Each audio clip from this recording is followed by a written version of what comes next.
आप सभी को नमस्कार। मेरा नाम अंकुर त्यागी है और इंडिया एक्सप्रेस में एक बार फिर से आपका स्वागत है। मीरापुर विधानसभा सीट के उपचुनाव को लेकर अभी तक भी राष्ट्रीय लोकदल और भाजपा गठबंधन की ओर से प्रत्याशी का ऐलान नहीं किया गया है। बताया जा रहा है कि प्रत्याशी को लेकर पेंच फंस गया है।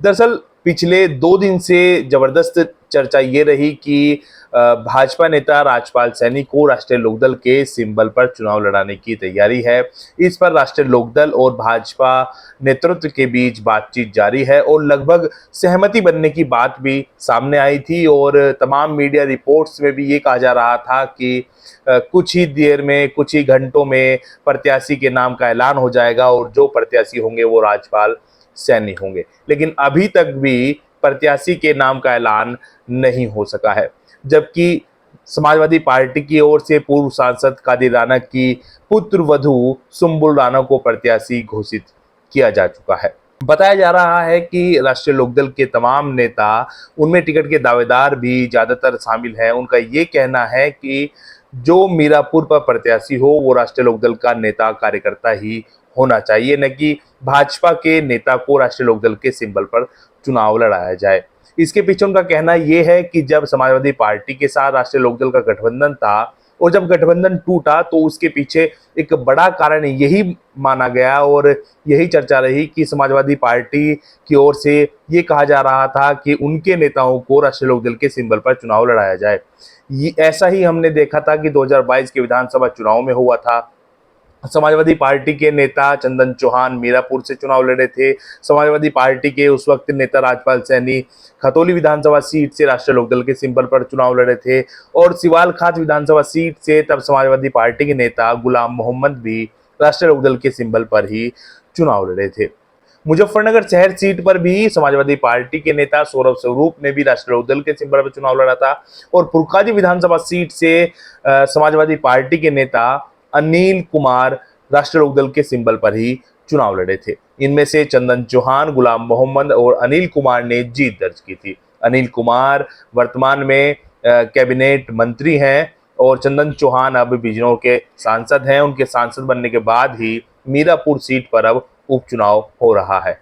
समाजवादी पार्टी और राष्ट्रीय लोकदल के बीच में 2024 के लोकसभा चुनाव को लेकर टिकटों पर मंथन हुआ तो ये बात सामने आई कि समाजवादी पार्टी कई सीटों पर अपने नेताओं को राष्ट्रीय लोकदल के सिंबल पर चुनाव लड़वाना चाहती है। इनमें से जो प्रमुख सीटों की बात करें वो कैराना लोकसभा सीट थी, मुजफ्फरनगर लोकसभा सीट थी और साथ ही बिजनौर सीट पर भी ऐसा ही समाजवादी पार्टी चाहती थी।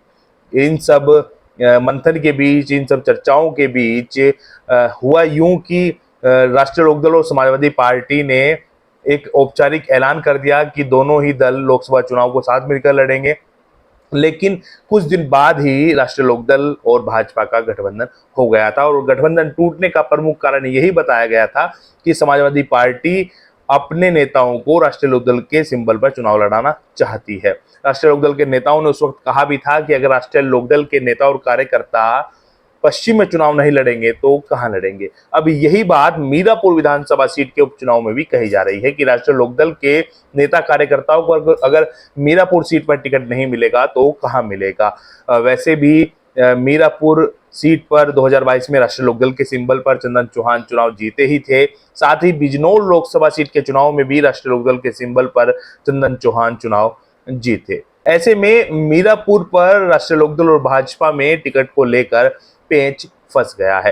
हालांकि कोशिश की जा रही है कि किसी तरह से ये पेंच को सुलझाया जाए और कहीं ना कहीं सहमति बनाई जाए कि राजपाल सैनी को ही राष्ट्रीय लोकदल के सिंबल पर चुनाव लड़ा दिया जाए। लेकिन फिलहाल ये इतना आसान भी नहीं लग रहा है क्योंकि चंदन चौहान की पत्नी यासिका चौहान भी मजबूती से दावेदार हैं। इसके अलावा बहुत सारे नाम दावेदारों की लिस्ट में है। उनमें पूर्व विधायक मिथिलेश पाल हैं, रालोद के नेता अरुज असगर हैं, प्रभात तोमर हैं, अजीत राठी हैं, संजय राठी हैं, रमा नागर हैं और भी कई नाम हैं जो टिकट के लिए पूरा दम लगा रहे हैं। लेकिन फिलहाल जिन दो नामों की सबसे ज्यादा चर्चा हो रही है वो है राजपाल सैनी और यासिका चौहान। ऐसा भी हो सकता है कि इन दो दिग्गजों की लड़ाई में कोई तीसरा बाजी न मार जाए।